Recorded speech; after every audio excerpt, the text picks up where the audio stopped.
It's all right, don't worry. People can fall asleep if they want. I'm quite fine with that. I used to work at Fujitsu, and any time I gave a presentation, at least one person would drop off. So we've got some more people. Oh, yes. That's all right, don't worry. No running needed. I haven't started yet. Get your steps in. Oh, we've got more people. You've sent me the freezing area there. Push that away because I'm not going to sit down now. I'm here to talk about Rupert and the Water Fairy. Hopefully you've all seen your copy or see it online or got your own copy.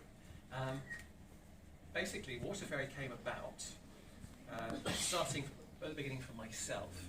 A couple of years ago when the Express asked John Harrold to create a 100th anniversary Rupert story for publication in the paper, he very flatteringly said to me, I'll only do it if you can colour it. Sorry? Can you speak up a bit? I can. Would you like to move forward? Because there are more seats. And then I won't have to shout and you'll be able to pick up. Oh, okay, that's fine. I will do my best to reach the back. So when the Express approached John Harrold to do the 100th anniversary Rupert story, Rupert's Strange Day, John very flatteringly said to me that he would only be able to do it if I was available to colour it. John and I have been friends for a long time, and he knows I'm a Rupert fan, and also I'm a professional artist, and he wanted me to help him.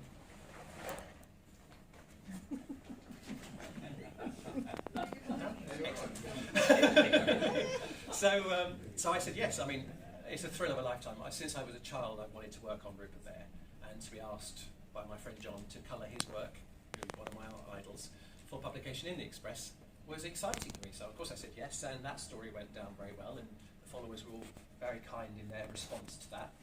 So I persuaded John that there was still an audience for his stories, for new stories for him by John Harrold, and that we could work together and create some new ones.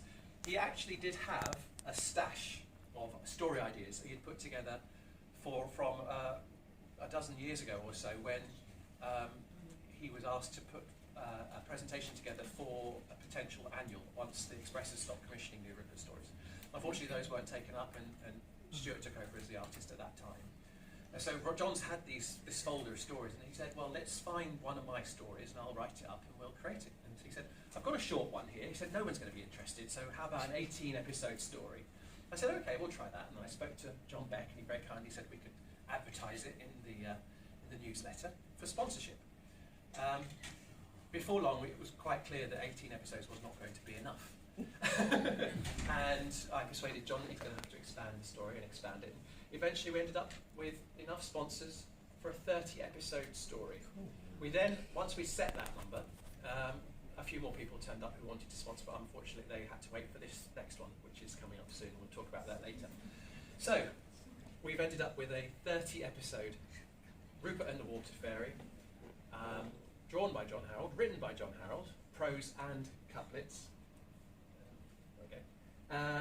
and with colouring by me. I'll explain how John and I work, but what we're going to do is I'm going to talk about my colouring method. I'm going to use the last two panels from the story to illustrate that. So this is Rupert and Bill coming home to Mummy Bear at the end of their adventure. And I'm going to show you how I coloured that episode. But first I thought you might like to see some of John's drawing practice. And I don't have the background work for this episode, but I have it for the first episode. So we're going to look at, if you can see that, this is the initial penciled outline for the first episode of Rupert and the Water Fairy. So you can see John is just sketching in the characters in. I'm going to swap sides so I can do this side a little bit up. So you're just sketching in roughly where the characters are, what they'll look like. Mummy giving Rupert his sandwiches. Now, when I do a job like this, I'll do a sketch separately, and then I'll do the final art in a separate piece of paper. This from start to finish, this is going to be the original artwork. John does all of his rough work and then tightens it up and inks it all on top. So it's all one piece. So this is the initial sketch stage, and then this is where he started to add the ink lines. So you can see he doesn't work in one place. It's not just working in one corner and all the way down. He starts with bits that he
So there are lots of different textures and layers and effects you can add simply by selecting different brushes at this stage. But that's as technical as I'll get, don't worry.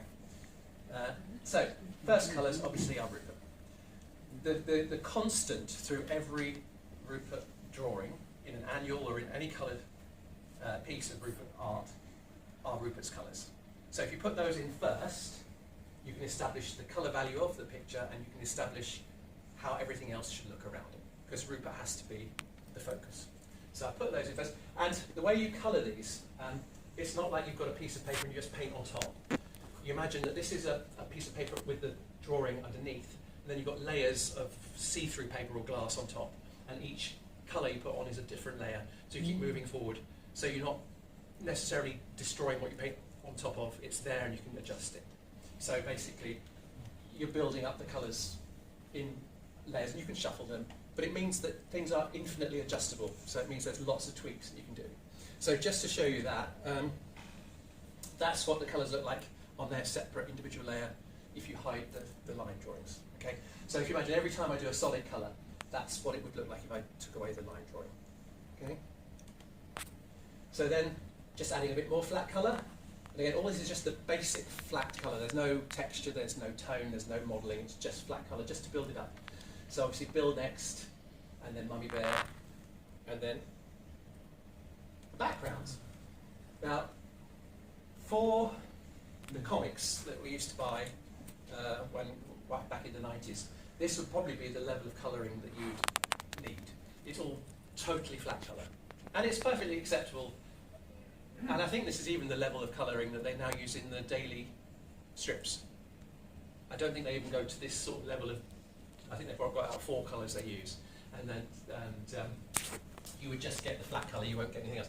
And it's nice, you see it, it's a coloured image of Rupert, but it doesn't quite do justice to the quality of John's artwork, and it doesn't give you that feeling that you're looking at a classic Rupert annual. So this is the flat colour, but there's a long way to go to make it look the way it looks in the final piece. So when we get to this point, and I'm just blowing that up so you can see it a bit more clearly there. There's a lot more still to do, believe me. And so we then start, and you can see here, I was talking about those layers. Every time I'm adding detail for the colour, it's on a different layer, and you can see there's layer 62 there. So it's a lot. And I've looked, what's great about the iPad is it tracks how long you take over each thing that you do. And some of the episodes took 50 or more hours to colour. So you can imagine that's a large investment of my time, and I'm sure John's drawing time was equal to that in a lot of cases. But the colouring literally takes ages. So each layer I've added, so you probably can't see very well, but some of these layers are wood grain and then highlighting on wood and then speckling on top of wood. Just making the specifics of each item and each character within the picture. So that's the different layers. And this is where I started adding. Now, remember I talked about that stubble brush. You can just about see in here. I started adding the grass. Now, this grass texture is more obvious digitally than it is in the print, but it does add to the depth of the grass when you're looking at the printed version. And we were very lucky with the printers, Cadmans, who do all of the printing for the Followers. We were able to select a lovely silk surface paper which takes the printing much more crisply and cleanly. So a lot more detail is available to you when you look at this printed version than it would be if it was printed on ordinary cartridge paper. So that's why I was able to put more into these. So you got I started to put the texture of the grass. You can see traditionally there's not a lot of highlighting and shadowing on Rupert and his chums' bodies. They're quite flat, whereas everything else is quite a rounded, deep world. But for this story, I felt that I could push it a little bit, just to make them sit more cleanly within a 3D world. So there is sunlight on the side of the pals' jackets, and there's also sunlight on their backs as they're coming through the front door. And you can see that there's highlights on Mrs. Bear's right side and shadow on the left. The great thing about working digitally is things like gingham become a lot easier. I didn't have to draw every single check. I could create a digital check pattern and make it fit and mould it to the apron. So it meant you get a lovely detailed gingham pinny, which I didn't have to spend lots of shaky-handed hours doing. So that was good. So things like that are a real bonus with the digital work. So that's the next stage. And then we add a little bit more. And you can just see there, I've now added 3 different layers to the trees on top of the flat colour. So we've got the flat colour, then I've added the shadow, then a little bit more deep shadow, and then the lovely highlights, so we can see the sun. And that's why I was talking about the daylight quality at the end of the story. The sun is starting to go down, so we've got a nice glow in the sky. And the thing I've always loved about Rupert Annuals and the artwork within the Rupert Annuals is those lovely graded skies. Doris and Gina were both brilliant at doing these skies where they start off blue and they fade down gradually to a yellow or a gold. And they're beautiful, and that's the nostalgia of Nutwood. It makes you feel a bit like they belong to a golden age where there's no pollution and skies are always clear, and that's what I try to achieve in my colouring, and so that's what I try to do in the sky here.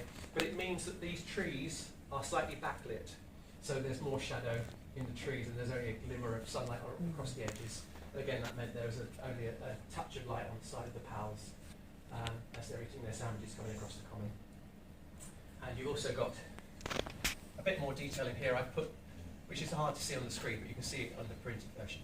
Carpet texture, which is actually a paper texture that I put on, which makes the carpet look like you can actually walk on it and feel the soft wool.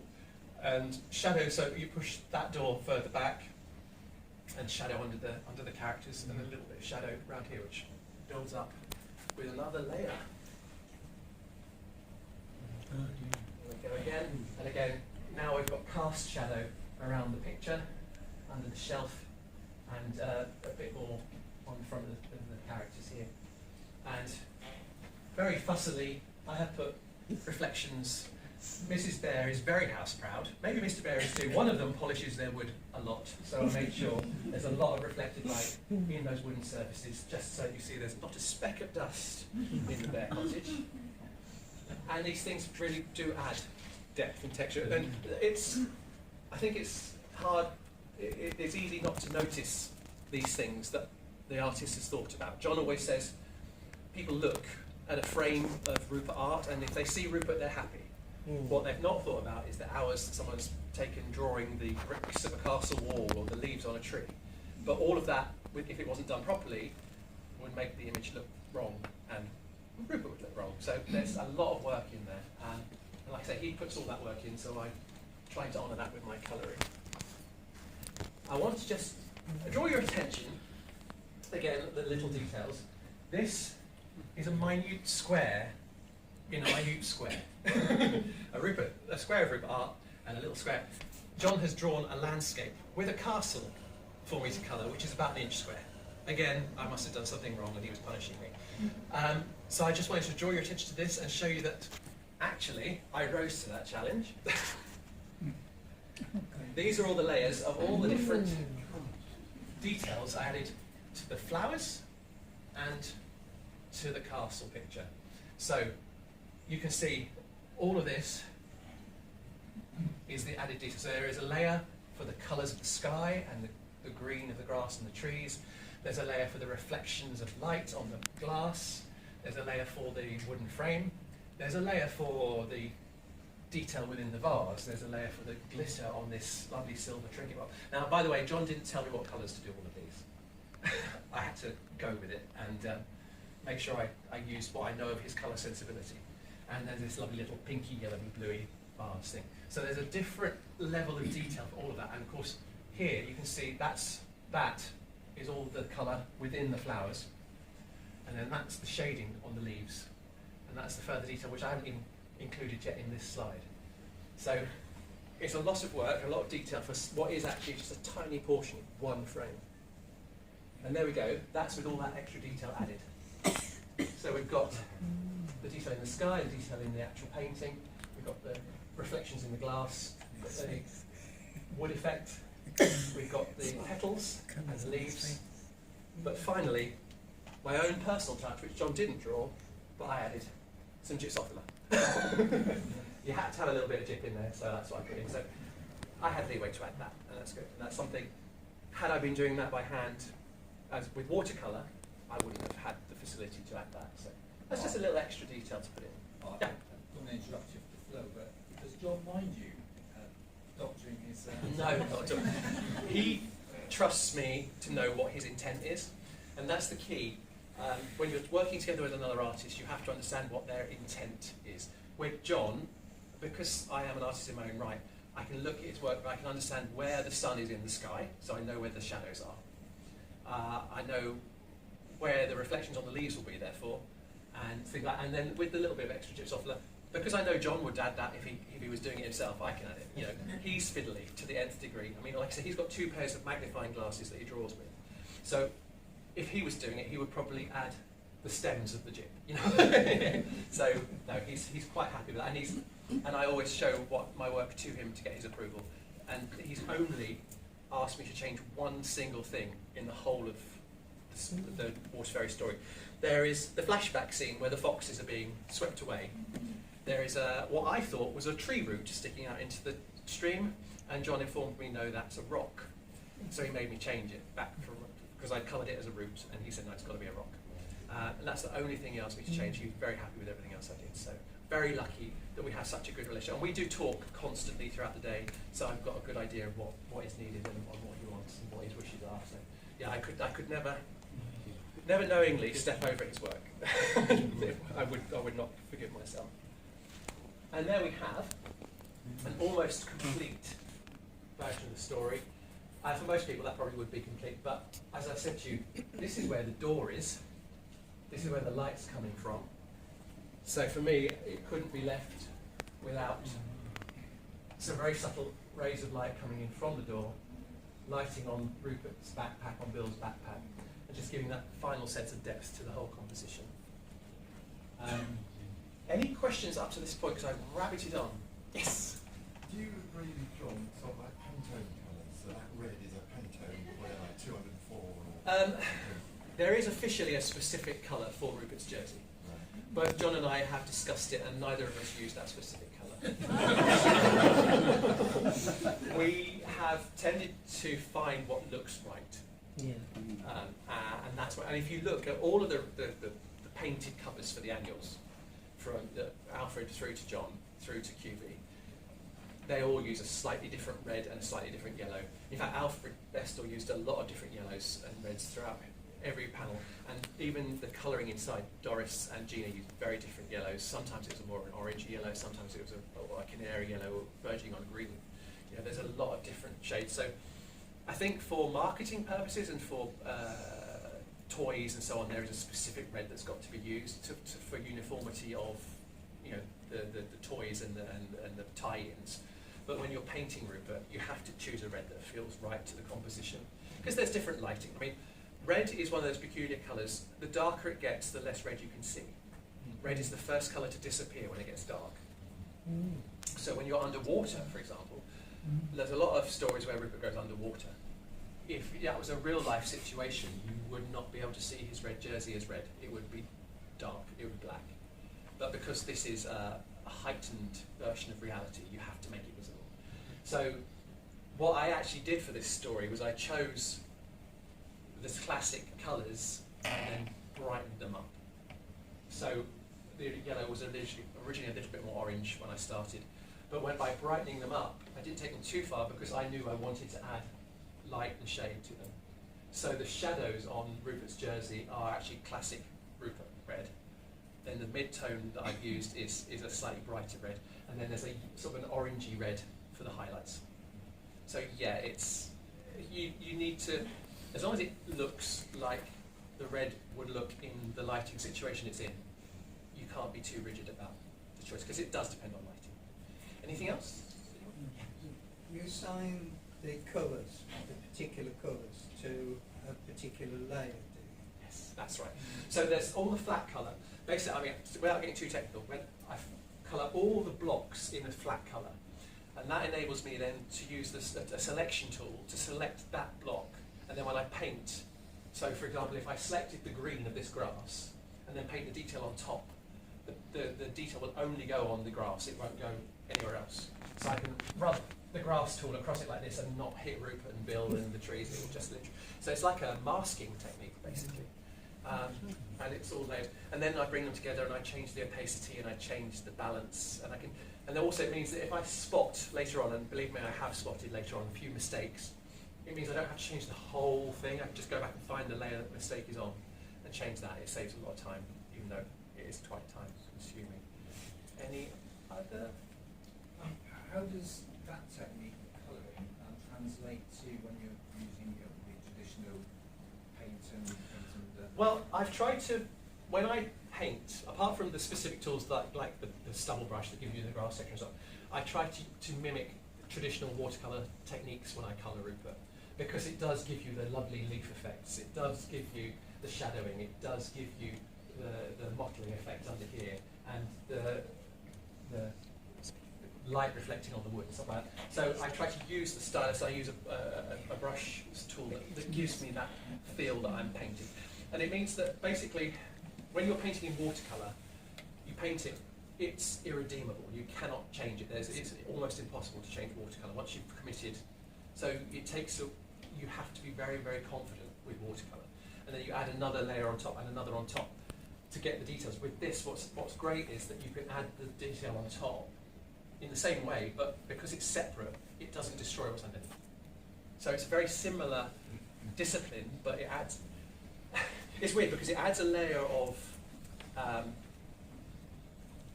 safety, if you like, because you're not destroying what you've already done, but it also enables you to fiddle, and so therefore it actually isn't quicker, it takes longer than traditional water, because you have to be very decisive and very quick with watercolour, get it done, and it's done, and you accept what you've done. With this, you get it done, oh, that's not quite right, and you tweak it a bit more, and you tweak it a bit more, and then before you know it, you spend 50 hours doing something. So, but the results, I think, are worth it. So this is how the story ends, as they say. I just wanted to show you a bit of a close-up, so you can see a bit more of the detail. Now, I have printed out this last one, just so it's a bit larger than it appears in print, so if anyone wants to look, I've printed the flat colour and the detailed colour, so if anyone wants to have a look to see how it looks a bit bigger than it is in the booklet, please do. But this is, you can see I have put the purple stripes in Bill's trousers. That normally only appears on the covers of annuals, because it's very fiddly, but because I did it digitally and I like fiddly, I was able to put, so in every panel that Bill is in, you will see he has got the purple stripes in his trousers. And you will see that there is texture on his bow tie, that the leather satchels actually reflect the light and look like they've got stuff inside. It really is a great tool to use to make those effects as good as possible. And there we are, that's finished. Now, has anyone in this room got this episode? Yes, I knew it was you. Thank you very much. So I hope you found that exciting. I did. It was out of revelation. I'd never even dreamt it was as complicated as that. So thank you for explaining it in the way that lay people can understand. Oh, you're welcome. I didn't want to get too complicated, so I hope I didn't. And as you know, we're doing another story, Rupert and the Art Show. And Rupert and the Art Show features this rather fetching young lady called Edwina Trunk. As you might have gathered, she's William House's cousin. No, she's Edward Trunk's cousin. She's very artistic, and she wears a lovely pashmina and a flower in her, well, not in her hair, but you know what I mean. And she's quite flouncy. She is one of the stars of the news story, Rupert and the Art Show, and she is an artist. And her speciality, as she explains to Rupert, is work with objets trouvés. So, in other words, found objects to you and me. Coincidentally, her arrival in Nutwood is at the same time as an art show is announced in the local town hall. So she is determined to submit a piece for the art show. This is John sent me the drawing, the colours are my design. And I did about 5 different versions and he approved this one. And so this is the version that will be in the story. She is going to cause a bit of trouble, but there are also a lot of very familiar faces in the story. You will notice a lot of familiar Nutwood chums, more so than were in Water Fairy, and also the autumn elves are going to be in it, which I think is always exciting because it adds a bit of magic to a Rupert story. John has written all of the rhyming couplets already. Now he found while he was writing Water Fairy that when he wrote the couplets, that inspired his imagination for the actual drawing. So for Art Show, he's written all of the rhyming couplets, and that has got his brain exploding with images. He's already worked on a few episodes ahead of time, but he is now preparing a lot of them. So he works on about 8 or so episodes at a time, none of them finished until they're ready, and then he moves on to the next batch. So he's currently working on the first few, and I thought after this one, I'll give you a quick preview. This is just to reiterate that if we do have a few availabilities left for sponsorship of episodes for this story. So if you do want to sponsor an episode, you get a beautiful, and you can see by going in the other room and looking at the stuff that's on John Beck's stand, John's original drawings are beautiful pieces of art. So if you sponsor an episode, you get the artwork for that episode. You also get a signed print of my colour work on the episode. And you can come and talk to me afterwards if you're interested. Like I say, we've still got a handful left available. So, and I think anyone who's sponsored Water Fairy will agree that it's a really special, magical thing to be part of. So I hope you will all consider that. I'm happy to talk you through it. And here is a quick preview of. You'll notice that John's got sort of a few bits to change, and this is how he works. But this is a preview of Edwina Trunk's debut in Nutwood. You are the first people outside of a very small handful who gets to see this. She's going to be fun. Edward is looking very dapper. He's not easy to draw either. As I've discovered, I just literally drew him myself for the first time this year, and he is not easy to get right. But you'll see, there's so much. These drawings are going to be stunning. This is John Harrold at his very best. He has not lost any of his powers. So it's going to be quite wonderful, and I think that's the end of my presentation. Are there any other questions at all? Yes. Wouldn't she have purple nail varnish? She would, but the tradition in the annuals is that the characters themselves, the animal characters, their bodies are white. So if I painted her nails, then her skin would have to be grey. And I tried it. Come and see me afterwards. I tried colouring an episode of Water Fairy with Rupert and Bill full colour, and it doesn't look right. So yes, if we were to do an annual and she was on the front, yes, John would probably paint her nails, absolutely. But because of the tradition of colouring a story, she won't have nail varnish. You'll have to imagine it. Or colour it in yourself. Hi, John. Oh, hi. I noticed from that frame on the right that there's no TV aerial on the cottage. So I'm guessing from that, I don't know in your mind's eye, the era that's set, is it 30s, 40s? This is interesting. I've had that discussion with John, and he's quite non-traditionalist, if you like. Basically, from the start of Rupert, when Mary Tortel was drawing him, up until when Alfred Bestall retired, Rupert advanced with chronological time. At the start, Rupert lived in a cottage on a dirt road, no indoor bathroom, no cars. As time progressed, cars were introduced to Nutwood, indoor bathrooms, upstairs bedrooms, telephone boxes, buses, trains, all technology advanced all the way through Bestall's time until the time he retired. And at that point, time in Nutwood froze. It stopped. Nobody since then has been willing to advance Rupert. They've made him stick in a bubble. So Rupert is now stuck somewhere in the 50s. And because of that, it's going to be very difficult for anyone to try and modernise him. Had he just kept progressing with the new writers and artists, and John would have loved to do that, by now Rupert would genuinely have an iPhone. I mean, there is no question he would have had, and it would have felt completely natural to us. It would have felt absolutely normal to us because it's just time passing. But because the writers who took over from Alfred Bestall kept him where he was because that's how they thought of him, he wasn't able to advance. So to answer your question, either they've got cable TV or this is somewhere in the 1950s. Now I know I could add, of course we have television. There's no aerial on the roof, it's not cable. The aerial is in the roof space. that's right, yes, exactly. So that's So it's fun. entirely possible, but it's unlikely that they've got anything near modern technology. I know Stuart included a Bakelite TV in one of his stories, but I think that's pushing it. I think the most we ever got with Alfred Bestall was a Bakelite radio. I think that's as far as we got. And of course all the various inventions that Bestall created, which modern technology still haven't caught up with. You know, the personal gyropters and stuff like that. Yes, that's true. So yeah, John's view is very much that Rupert could be, without any stretch of the imagination, had he just progressed with time, he would now be a modern child and probably have a wider audience than he's got.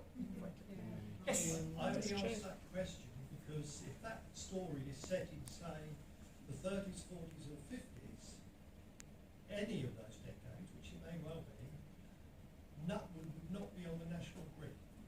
Because I think this is a fact you can check out by looking at any copy of any regional newspaper.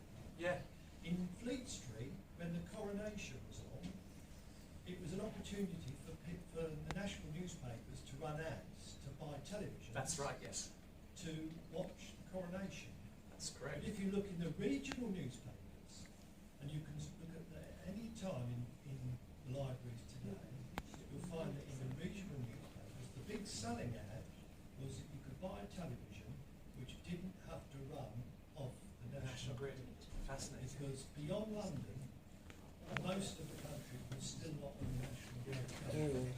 Well, just going back to John's opinion, Nutwood time is Nutwood time. You can't be literal about Nutwood, just as Nutwood geography is not literal. We were having a discussion at lunch. Even the geography of the Bear's house is different story to story. And basically, the geography and time in Nutwood is solely reliant on the needs of the story that's being told at that time. So if Rupert needs an upstairs bedroom for the services of a story, he's got an upstairs bedroom. So, and likewise time is relative, so yeah, don't be too literal about Rupert, it's fine.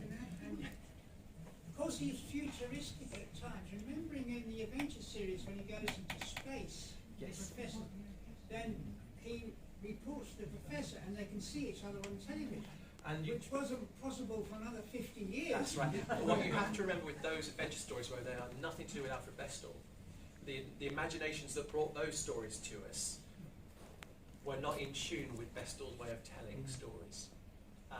So you're getting someone else telling a more interesting story than would have appeared in the annuals and in the daily papers. It But was the 66 cover, Rupert's in space. yes, That's right. pretty But that was obviously a deliberate ploy to link it with space exploration, which was popular at the time, and try and keep Rupert to the fore of public popularity. So yeah. Hello. I see in the picture of the elephants, they've both got elephants' hands That's and right. feet. Should not therefore Rupert have claws, but yet he's got hands? That's always The trunk family are an oddity. Yeah. They're the only animals, as far as I know, in Nutwood, and I'm talking about anthropomorphic animals that don't have hands and feet like humans. And in fact, something John emphasises to me when I'm drawing Rupert is that the chums in Nutwood do not have human bodies. They are not humans with animal heads. They are animals with human-like bodies. So they're all. So if you took, please don't take this the wrong way, but if you took their clothes off, they would not have human bodies underneath there.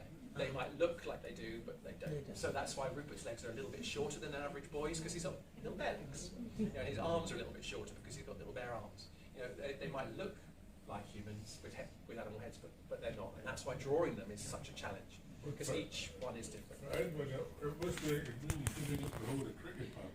Yes, and yet he manages it. In fact, in my painting that you see on my table, he's holding a sandwich. So let's not ask. Let's not ask. Have you got one of the artist holding a paintbrush?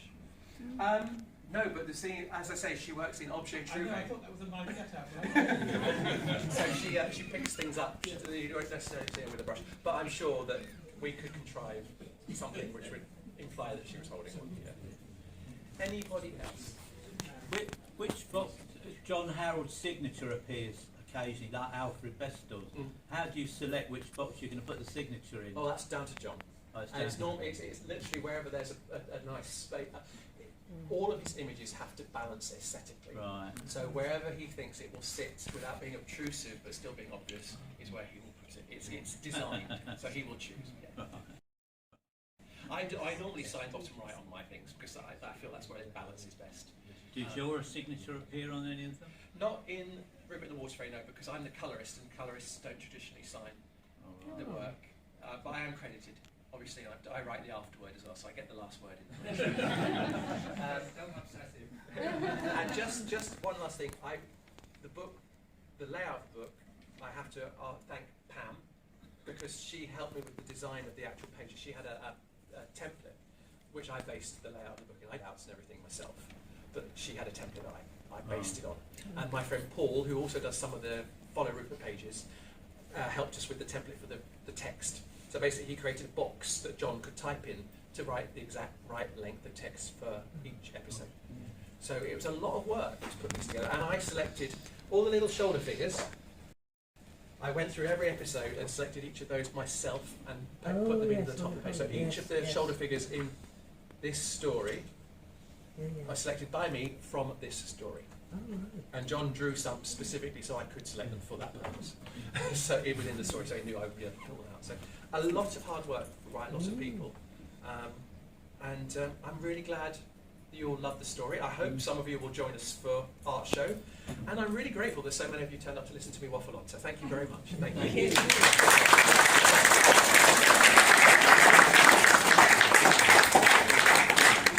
I just want to thank Mark for coming along today with his artwork for us to buy if you wanted and to see. And I honestly think this is probably the finest work I've seen in terms of the quality of the detail and the time that's gone into it. So well done. Thank you very much. Thanks for inviting me. Thank you very much. And if anyone wants to look at these, they're here. And like I say, I'll be at my table in the corner if you want to discuss anything else. If you're interested in sponsoring the next story or anything else, please.